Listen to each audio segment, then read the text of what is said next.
Oh, copy and paste. You'd think it was some kind of ancient wizardry with how often people ask about it. But fear not, I'm here once again to share my vast knowledge. It's actually ridiculously easy.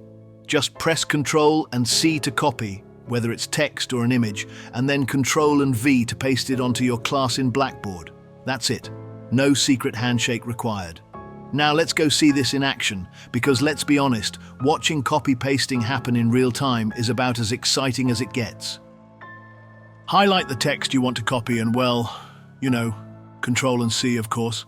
Then on the blackboard, select the text tool and press Ctrl and V. Now, do the same thing with images. Find an image you like.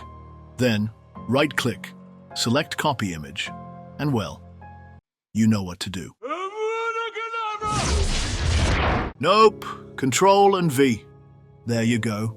Now you have a beautiful image on the board. If we want the image without the background, we can select the Background Remover tool, but be warned, it's about as good as Ron's broken wand. Thank you for watching. Now go on, give us a like.